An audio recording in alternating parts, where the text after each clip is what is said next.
I'm Perry Bacon. I'm the host of New Republic Show right now. I'm joined by Anat Shenker. She's a political strategist. She works for progressive groups both here and abroad. You've probably seen her on MSNBC or seen her podcast. Or she's all over these last 4 or 5 years. Particularly, she's been all over the place. She's very eloquent and has a lot of interesting thoughts about politics and policy. So, Anat, welcome. Thank you for having me. So let me start, and I try to avoid long preambles, but I'm going to violate that today, which is that there was interesting discussion between Ta-Nehisi Coates and Ezra Klein in the New York Times podcast, about 10 days ago. And the sort of narrative throughout that was Ezra Klein was essentially saying the Democrats need to move to the right or move to the middle to win elections. And Coates basically saying, I'm a writer. I'm not here to I want to talk about policy and my values. That's what I do. And then Coates saying, yes, but we need to talk about elections. And Klein saying, yes, we need to talk about how Democrats win. And Coates saying, no, I don't do politics. But I think that left me with a challenge, which is that it seemed to me that Klein was sort of saying Democrats must move to the right. Coates was saying, I don't want to engage in that, which left the implication in some ways that Coates might agree with Klein that the political move, the electoral move to the right is correct, but he didn't necessarily want to condone that or lay it out himself. So I'm happy to have you here because you're a progressive person, I think, on some policy issues, but you do work in elections. You do work in winning. You do get into these issues of politics. I want to talk to you about that. And I want to start from the premise, which I think is a lot of the sort of popularist or pollist, or we'll get into what we should call them in a second. I think their argument at the core of it is if every Democrat who ran for the House, the Senate, and the presidency ran on Joe Manchin's platform, and we can talk about why that might be morally wrong, which is where I might be and where Coast might be. Let's say that were somehow possible. I think that's the advice they're giving is if every Democrat, the whole party in unison said these things that polled well and were bland and didn't offend anyone, Democrats would win more seats. I think you might disagree with that electorally. Is that correct? Just a little. Okay. Just, We'll talk about why then. If yeah. we all move to the right, if collectively the party moves to the right, why wouldn't that work? Oh, so that premise, which I call in my piece pollingism, it's known, as you said, by the name popularism, but I actually think that's a misnomer. Um, it is built out of a set of assumptions that on the face of them seem very logical. And I think that that's why they're so easily adopted, right? Premise number one is you ask people their issue preferences, they tell them to you, and then you repeat those back, right? That seems logical. Premise two, and I'm not going to go through all of them, you then formulate ads which you concentrate at the end of the cycle because truth, most people are low information voters. They're paying no attention. If they tune in, it's sort of at some point in October, you hope. And so you kind of blow your cash on end of cycle ads that are about that popular issue or those popular issues, which you've tested through randomized controlled trials and found out that this ad moved vote choice, which is the metric you use. Again, seems logical. The name of the game in an election is to net more votes. So shouldn't you test things on the basis of a dependent variable that says, yep, this ad in the test says more people wanted to vote for my candidate. So it all feels very logical. Feels kind of moneyballish to go back, maybe to date myself a little bit. Like we have data, the data shows this, and you and I agree that polls can show you something, right? Absolutely. I mean, this is the irony of this piece is that I co-founded an organization called the Research Collaborative. I probably do as much research as all of these people. I'm in focus groups every week. We're in surveys every 2 weeks. I do RCTs. It's not like I have a beef with research. What I have a beef with is using a thermometer to try to change a tire. So basically, the reason why those seemingly logical assumptions don't actually stack up in the real world is a few things. Number one, if you want to persuade people, and hopefully what I'm about to say is absolutely, utterly uncontroversial, so I can get to controversial later, they have to hear what you're saying. a message that nobody hears cannot persuade them. That feels like everyone should sort of be able to agree. If people don't hear what you're saying, then you don't move them. And we live, as I think everybody on this live knows, in an extraordinarily saturated environment in which information, messages, propaganda, lies, sports, reality TV, your children, the homework, etc., is all happening Let to me all. interrupt and ask something. Okay, so you're saying a message nobody hears, it doesn't work. But we agree that TV, like if you spend $1 billion in TV ads, people probably literally heard the message. You mean they don't remember the message, or you mean they literally didn't hear it? Because Kamala Harris and there were a lot of ads running. Surely most Americans heard what Kamala Harris said, right? At a literal level, largely no, Okay. because a lot of people, even if you're paying top dollar for non-skippable things, Yes. people are still multitasking. Okay. People are still sort of halfway paying attention. Most people actually don't watch linear TV, and they're finding ways to sort of not watch it. And then even if they did sort of catch half of it, then they also caught 50 ads saying the opposite thing. So the next thing is, so a message nobody hears doesn't convince them. The next is a message nobody believes Okay. also doesn't convince them. So let's say you're Kamala Harris and you find out that, or you believe through surveying that you have this debility on the border. We're just going to cut straight to the heart of it. Right. And so you decide, or your super PAC decides, that we need to put out a bunch of ads, or at least a few, where you are the tough person, right? And you say, and there was a literal ad, I'm not making this up, Yes. a 30-second ad in which she said the border 5 times and the words the border appeared on the screen 6 times in 30 seconds. So, in essence, I'm going to get tough on the border. Also, the border. Also, I was a prosecutor and the border, and I'm from a border state and the border. Did I mention the border? Have I made you think about the border? For the people who actually catch this. Okay. So the idea is, you have a perceived weakness on this, so you're going to come back by essentially presenting what I would call a Republican light version of the same message. Uh-huh. Because people are concerned about this, and so you need to also sort of offer them the thing that you believe that they are wanting. Donald Trump then not only makes ads, but also does Truth Social posts, and also goes on podcasts, and also gets his red hat wearing army to all make ads and posts and videos and talk. And this is the most important part, to their friends and family constantly about how she's full of it. She doesn't mean it. She's going to turn the border into a sieve and lure newcomers here with fat checks on real Americans' dimes. So now you've raised the saliency of the border, if people indeed heard that. You've credited the opposition's argument, and you actually didn't succeed in characterizing yourself as also tough, because politics isn't a soliloquy, it's a shouting match. So that's the next reason. You can't just expect that the claims that you're making are what people hear. They're also hearing the unrelenting din. And then the third reason, if I'm on 3, I might be on 12. I don't Okay. know. There Let me is interrupt and ask one question before you go. Okay. So you gave a very specific example of Kamala Harris and immigration. So Kamala Harris lost. So we sort of assume that, but let me put my, speaking of that, I'm going to put my popularist hat fully on now. I think they would make two arguments. One is maybe Kamala Harris would have lost by even more, except that she moved to the right on the border. One. And then two, because I said Joe Manchin at the beginning here. So imagine if Kamala Harris had not run for president and said all these lefty things in 2019. Maybe she would have been more credible with her border message then. So address the 2019, address the she would have lost by more arguments. sure.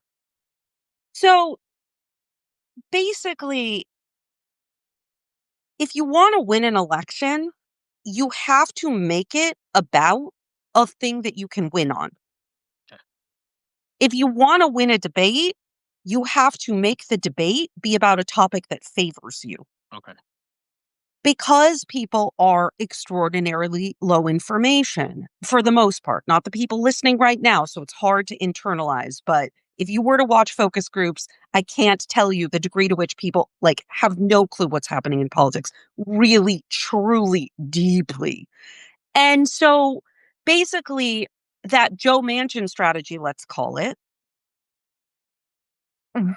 Joe Manchin is running as Joe Manchin, let's say nationally, or whatever, his figure, his archetype. And there's still, let's say, a Donald Trump running, who, regardless of what Joe Manchin is saying that Joe Manchin is a socialist, is saying that Joe Manchin is handing out abortions and would you like fries with that? Is saying that Joe Manchin personally went to the border to like be a coyote to bring people over because of course not confined. I mean, I can prove this with an example. Chuck Schumer is a socialist, right? The senator from MasterCard, aka Joe Biden, before he became vice president and president, is a socialist. They're not confined by a reality-based view of the world. So even if you've, maintained your mansionism, that doesn't actually mean that that's what people hear about you. Because again, a lot of this pollingism is credited, it's run on the fiction that what people believe about Democrats is made out of what Democrats say. Okay. Okay. And it's not. It's made out of what is said about them. And then the next thing is that it's credited on the fiction that what people believe about a politician is what that politician or their super PAC paid for by to say. When in fact, most of people's judgments come filtered through their identity, what their friends and family say. And so if you're a apolitical person who isn't tuning in much and you live, let's call it in rural Pennsylvania or in the middle of Ohio or in the Central Valley of my state, California, and it's coming close to election time, you haven't thought about it at all, and you wander around and your bowling buddies are wearing red MAGA hats and no one is wearing any other kind of hat. And you're kind of like, oh, I don't really know about that. What is that back in the day? And then you conclude, understandably, that this is what people like me think. People do the thing they think people like them do. So you said something back a few minutes ago along the lines of like, okay, so Democrats cannot control this. Is okay. So, um, you need to say things that people remember that are believable, as I think what you said in the so. Make them believable. Okay, so in the so is the argument that Kamala Harris should not run immigration ads, or is the comment essentially that Kamala Harris should make sure the election is about Kamala Harris cannot win election on immigration policy or getting tough on the border. She can win an election on other issues. So the key is to make the election about other issues. Is that the idea here? Kamala Harris cannot win an election on who's tougher on the border against Donald Trump, so she needs to make the conversation about something different. And she is that what the sort of sub argument here is, or the or one of the arguments is here? The argument is that you need to make the election about something you can win on, which is not an argument to say, don't talk about immigration. Yeah. Because again, as I said before, I mean, that would be hypocritical of me. Politics is a shouting match, not a soliloquy. You don't get to pick that immigration's just not going to be a topic. You don't get to pick that trans kids are just not going to be a topic. You don't get to pick that, inner city crime, which is just a dog whistle Right. for rape, no, isn't going to be a topic because the topic is defined by what's in the discourse, which the opposition is very much interested in setting. And so, at a practical level, what that means is that rather than running yourself as Republican light and crediting this idea that immigration equals border, that is what is sort of the only thing to know about that topic, what you say instead, and newsflash, we tested it because I do actually believe in testing, and we tested it in combat testing after exposing voters to a real world Donald Trump ad, not a make believe kind of message that we invented ourselves. And an ad that says, they watch a Donald Trump ad, then they watch the border, the border, the border ad, and basically there isn't movement. They watch a Donald Trump ad and they watch an ad that says some version of most of us would move heaven and earth for our families. Immigrant Americans move here for the promise of freedom and opportunity in this country. And we know that moving is one of the hardest things a person can do. Today, Republicans peddle hate and take away what all of our families need, hoping we'll point our finger in the wrong direction. Let's trade Republican hate peddling for Democratic problem solving. You basically say, hey, here's the shared value behind immigration. Then you say, hey, here's the actual villain. Then you say, hey, they're trying to get you to point your finger in the wrong direction. You essentially narrate the dog whistle, and then you close with some sort of vision or something desirable. And that structure, which has a name, we call it the race class narrative or the race class gender narrative, we've used over and over and over again. And at risk of taking us too far afield, you can pull me back. An incredible example of it happening right now is Zach Polanski, who is just absolutely killing it in the UK as a leader of the Green Party. Another way of putting this is that you level with people and you say, yeah, you're right. Someone did take your job. You're right. Someone did take your healthcare. You're right. Someone did take your ability to have a single income and be able to go to Disneyland once a year with your kids. If you'd like to know who took your money, it's the people with all the money. That's how you can tell. But if they can get you to point your finger at the black guy or the brown guy or the trans kid, then we actually will not be able to confront the people who've screwed us all over. And that's it. That's it. So my top level question was if the entire party sounded like Joe Manchin, would it be better? And I think so. Part of your argument is Americans would not hear that, or they wouldn't notice it, or they wouldn't respond to it. Well, first of all, stalwart Democratic voters wouldn't act as your choir to repeat the refrain. They would not, whatever the blue hat thing would be that the Joe Manchin would produce, what do we want? Incremental change. When do we want it? Let's get around to it. Like, they're not going to wear that on a hat because they believe in fundamental or whatever the Joe Manchinism is, right? Um, And so why is it important? I think these guys would actually say we want indivisible. They wouldn't say it quite directly. We want like the activists move the party to the left. We don't want them anyway. Oh, good. The choir is not saying liberal things. Great. I think they might be for that, right? So in some ways, why is the choir speaking important? Because the choir is going to vote for Joe Manchin. If most of the choir, a lot of the choir is going to vote for Joe Manchin over Donald Trump, even if they don't enjoy the song, so to speak. first of all, no, they won't. They'll stay home. Okay. Well, okay. This is an assumption we got to talk through. But anyway, yeah, okay. Some of them Okay. would. Yeah, Yeah. And we win or lose by 1%. that's So correct. Right. Yeah. Okay. some of them is meaningful, even when it's teeny tiny, like Right. Yes, I agree. margin. So some of them staying home is a big deal. Yeah. So that's first. They'll head to the couch. And then second, those are the folks who actually spread your message. So the reason why this is meaningful, I mean, if you look at the Obama era, in the Obama era, and in the Mamdani era right now, these are human beings who, in their own very different ways, and there are other people in this category, have perfectly hacked the idea of brand advocates. That's what this is known as in marketing, right? The people who are so excited about and loyal to your product, not that humans are products, but in marketing, that they will bake the chocolate cake with Miracle Whip, serve it at the family reunion. The family eats it and says, this cake is moist and delicious. What's in it? Would you believe Miracle Whip? And suddenly people are entertaining Miracle Whip that never, ever, ever would. And especially wouldn't if Kraft Foods sent them an ad. Because when Kraft Foods sends you an ad saying Miracle Whip is delicious, you're like, I don't believe you. That's your job. You sent me this ad because that's your job.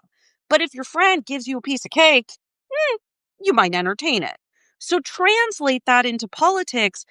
These are the folks who first of all, at a practical level, literally go door to door for you and register voters and get them to the polls and drive them and remind them when the election is and actually ensure that the voting happens. So that's just a practical thing. And if they're not excited about the candidate, then they're not going to do it. And that's a sort of volunteer base that you really, really need. And then, short of people who are that dedicated, which obviously is not most people, they are the ones who are spreading the gospel and who are saying to you, you know, you need to do this. This is what I'm excited about. This is why you should be excited about this. And telling person after person after person.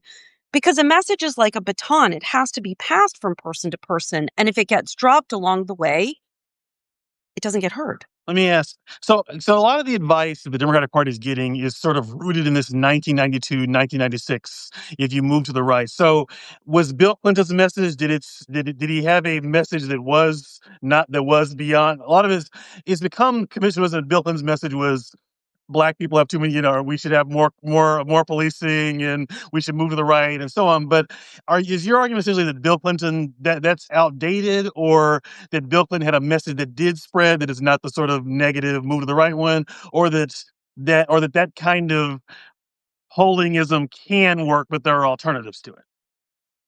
I have two different arguments. Yeah. So the first is that right now, we are relying on tools that in their moment were innovative and arguably matched reality. So when you lived in a reality in which people watched linear TV, and there were many, many, many fewer sort of sources of entertainment or news or, what passes as news, then if you're doing a randomized control trial, and we're getting deep nerd, ready? In a randomized control trial and in a survey, by definition, you have a captive audience. You have recruited people to pay attention either by giving them a financial incentive or because of the way a test is configured. You literally can't leave the platform. It'll cancel you out of the test. It knows when you're sort of wandered off into another tab. It can tell. So you make people listen to your 100-word thing, or you make people watch your 30-second ad inside of the test. And they know they're being studied. They know they're in a survey. They know they're in an RCT. And then you measure vote choice. Does it make you more, want to vote for Bill Clinton or more want to vote for Bush or whatever, right, is going on? Then you say, okay, this is the ad that did that the most relative to the control, which got no ad or got a placebo about something apolitical. And then you think that's going to translate out in the real world.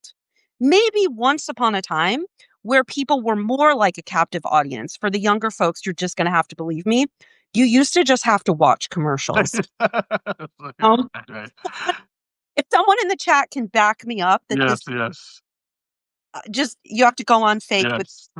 this used to happen, then you could more closely credit that the kinds of responses you were getting, it match the kind of responses that actually occur in the world, because there's a little bit more continuity between those two situations. Okay. And this whole, if your message doesn't get people to stop scrolling in the first place, then it doesn't work, was less an issue. So Yeah. that's, Yes. Okay. That's one argument. Yeah. and then the second answer is that you can very much win the battle to lose the war. And Bill Clinton presided, as you know, over the great shellacking that the incumbent party has taken in a midterm. And of course, the incumbent party always suffers in a midterm election. I understand that that is a vibe because of differential turnout, and the out of power people want to go vote and the in power people are lethargic and apathetic. Speaking of the couch as another option. But it was unprecedented, at least in modern history, how bad it was. So basically, Bill Clinton and welfare as we know it, Bill Clinton, went in an argument vilifying government, went in an argument and a policy platform of NAFTA, actually sort of stepping away from the historic support that the Democratic Party had given to the working class and way back machine FDR times. FDR times when being a Democrat wasn't just something a working class person voted, it was something a working class person was. It was core to their identity, and it was an era of Democratic ascendancy, we've never seen since. Right. So he wins the battle in terms of winning the presidency, obviously undeniable. And he ushers in an era of Democratic losses down the ballot across the country, which is then, recreated under Obama. And he overall, I would argue, moves the country, the discourse, the belief system to the right, crediting the opposition's argument that what you should look for in a public servant, what you should look for in a politician is someone who says the government is bad. And again, that's the Republican brand advantage. That's not the Democratic brand advantage. And so here we are now, and this is an argument that I'm having, obviously, live. If we believe that our job right now, and I believe it is to blunt the authoritarian assault that we live within, then we have to be honest with ourselves and understand that electing Democrats in 2018, in 2020, a trifecta, remember 2020? And to the extent that we did in 2020, did not stop Trump. Mhm. Electing Democrats in those instances, Right. I'm speaking facts. No, Like no, no. Yes. they, Yes. that did not stop Trump. It did not stop the abductions. It did not stop the military into our cities. It did not stop all of the things that I don't need to detail to you. And so the question really is, for me, the purpose of politics is to enact an agenda. It's to actually improve the material conditions of people's lives. It isn't merely to get Democrats elected for the sake of doing so. And yes, I understand that that process requires electing Democrats. But which Democrats we elect and critically how we get them elected matters. Let's talk about for the rest of this. We have about 10 minutes left. Talk about what you called magnetism. Describe that because you said we've talked mostly about pollingism, which I would argue is everyone here knows what pollingism is on some level. Because when you watch Hakeem Jeffries say the police into Chicago is a distraction from my healthcare talking points that's pollingism. I think we all know what that is. We know where it's coming from. We've lived the experiences. Magnetism, I struggled with a little bit more because I wasn't as familiar with what you were getting at. So talk to the audience about that a little bit. Yeah. So magnetism is unfortunately what MAGA has run on. And what's ironic is that in all of these sort of Democrats need to be more moderated, Democrats need to sort of eschew the base and even like crap upon the base. In all of that, what folks are never asked is how come Republicans do the exact opposite and they win with it? Like that's asked, right? Why is it that I that's think not I think the claim is that they have the geographic advantage based on I think that's usually it's usually you get this. Yeah. sure? So magnetism is the idea that if you want people to come to your cause, you need to be attractive. Okay. So number one, that requires having a cause. That requires actually having an agenda that you desire to enact. Second of all, it requires understanding that the people who have previously voted for you, which the polling is, issue as your base because they think only in demographic categories. When I say the people who have voted for you, I literally mean those human beings, not their demographic features. I mean those people. Yeah. And yes, they have demographic features because people have demographic features, but I actually mean those human beings. That first of all, you actually need those people to be carrying your tune.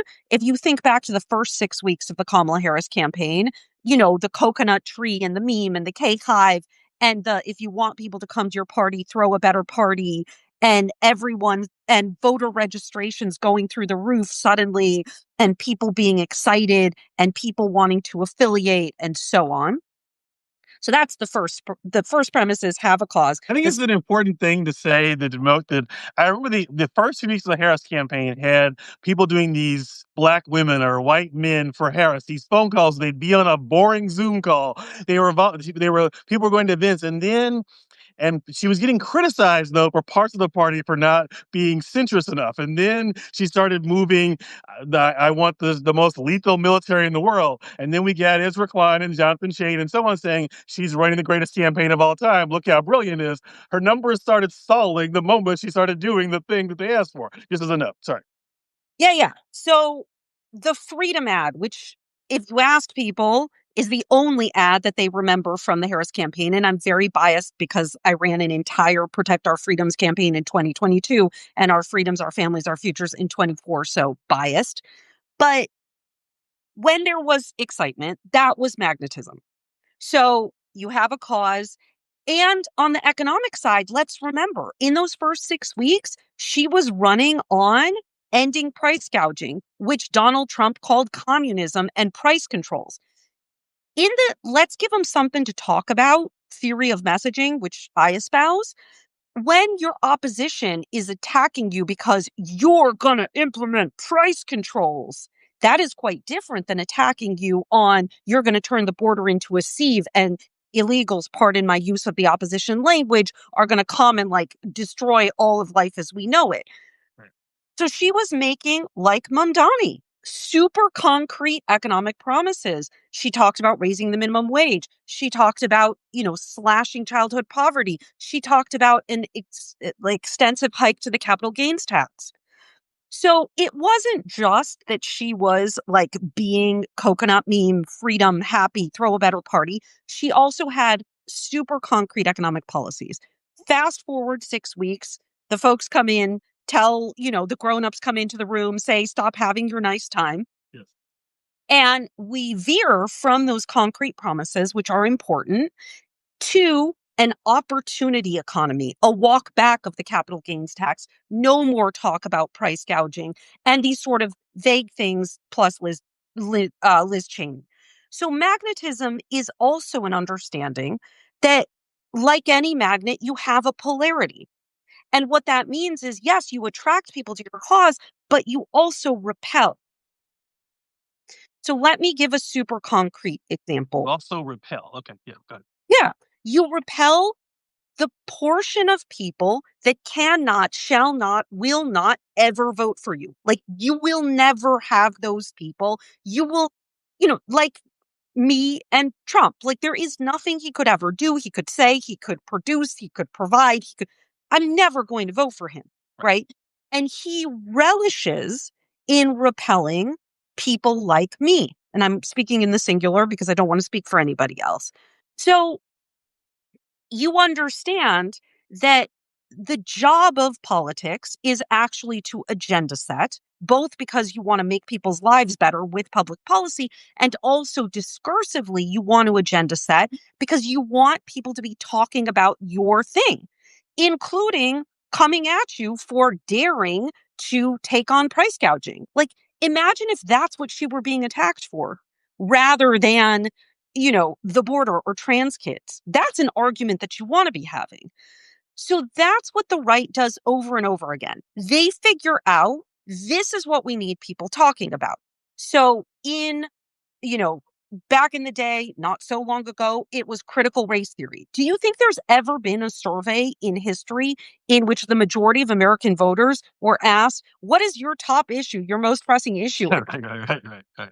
With critical race theory, do you think there's ever been a survey where the majority was like, my most pressing issue is trans girls playing volleyball, or my most pressing issue is DEI? That's never happened. Their most pressing issue is money. It's always going to be money.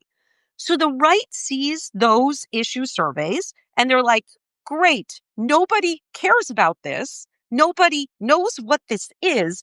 We can use it as a vessel to populate it with our own disgusting meaning, and then make an astroturf group like Moms for Liberty to be our choir and make believe this is a big issue. Or with DEI, we call university presidents into Congress and have at them. So they don't just issue talking points, right? They don't just do a social media post. They do a 360-degree surround sound strategy around issues that are not popular.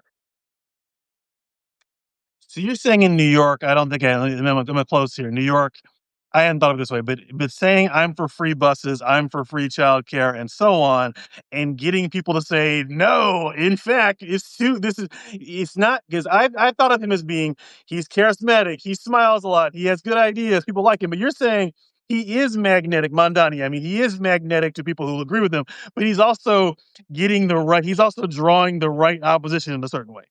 He is drawing the right opposition. He's forcing, I don't know if folks have seen that brilliant, dramatic reading of the piece from the New York Times about the people in the Hamptons who are, crying Yeah. themselves into their whatever. And I mean, that is a perfect encapsulation of magnetism. Like, he is reveling in repelling the billionaire class that's very upset about him. He's not making believe, don't worry, a rising tide lifts all boats and like, it's fine. Everyone's going to do better. I'm not going to, he's like, no. I'm not sure if I'm allowed to swear here. This is the longest I've gone without swearing, Perry. Yes. No, jerk face. Yes. That's my PG. No, jerk face. Like, I'm going to tax you. I'm not going to pretend I'm not going to. And when that pisses you off, I'm not going to be concerned about that. I'm going to call it magically delicious.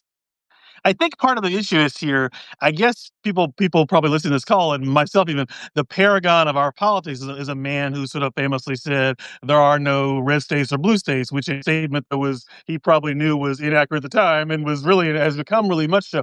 I don't think Obama. I don't think it most of the time was trying to get everyone to like him and antagonize no one. So I'm struck by this. You need magnetism means not just being appealing, but also picking the right enemy, so to speak, or picking the right. And I think that's an interesting insight that I got to think some more about. Yeah, I mean, Obama, because uh I'm going to provide you some information you didn't know, Perry. Because America has a slight problem with black men, because there's a little bit of racism in our country, which I'm Right. happy to I'm glad to explain to you Yes. Right. Sure. because you don't know Never about. heard of it. Never heard of it. Yeah. Boy, I hope people can hear sarcasm. Um, he he was magnetic in the attractive, repulsive by his very Okay. That's being, fair. Yeah. Yeah. Yeah. as is Congress. And I hope it's clear through that's not a him thing. I agree. Yes. My younger son says to me, "That's an ish you, not an ish me." So that was an ish you for America, not an ish me. That's just the reality of who he was, who he is, of course. And so, but and I talk about this in the piece, one of his most famous ads, which actually was only released on the web, they never spent any TV money on it at all, was a group of celebrities singing from the concession speech that he gave when he lost in his first primary or his second, I don't know, I think it was Iowa, was him saying, yes, we can, and speaking about enslavement. I Yeah. mean, I'll go back and look at that. Okay. Yeah. yeah, back and look at it. That is an example of magnetism. All right. Well, let's. I think this has been a good. We're gonna come back and talk to you again to get into this more. We can talk about this for 2 hours, but I'm gonna stop here. Anything else with the piece, or anything else about what you, particularly about pollingism, magnetism, you want to tell the audience that I didn't ask about? Um, I guess what I would say is that the siren song of authoritarians everywhere, both in contemporary time and in history, is to foment a counter revolution against a revolution that never occurred. It is to say, would you like to know why you're struggling? Would you like to know why you're having a hard time? Would you like to know why you feel out of place? Would you like to know why, you have more month than check and the world is making no sense to you? It's because of those people. And those people could be welfare queens back in the day who are not working, who are living high off the hog in the system. Those people could be, forgive the terminology, illegals. Those people in other times and places are Roma in Hungary, or they're Syrian refugees there as well, or they're Southern Europeans in the case of Brexit, or they're Muslims in the case of India with Modi. But this is what authoritarians do, right? There's no quicker route to an us than construction of a them. And if we don't deeply understand that, and that that is the argument that they are providing to their base, they are providing an origin story for people's pain.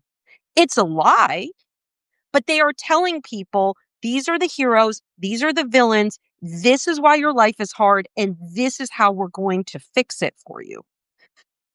And when we are making believe that that isn't going on, and we are either actually crediting their argument by saying, you know what, you're right, we did lose because of immigrants and trans Our people. education is too woke, yeah, all the things that, yes, yes, Right. You're saying that your opposition is correct yes, in some way. right. And you are feeding their origin story, their lie, and you are failing to give a correct origin story.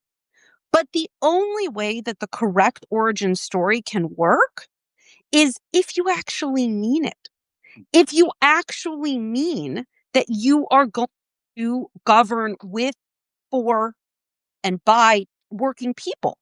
And that means that you can't talk about, the rules are rigged and we have to actually make things right for you and vote for, crypto corruption. You can't do that. And you can't, not full throatedly support and endorse and force a hike of the minimum wage. And you cannot, you have to full throatedly support unions. When FDR said about the billionaires, you want to talk about magnetism, I welcome their hatred. I welcome their ire, right? Because he knew there are sides, and the sides are the working people of America across races, places, genders, whatever, and the owning class that is taking the wealth our work creates.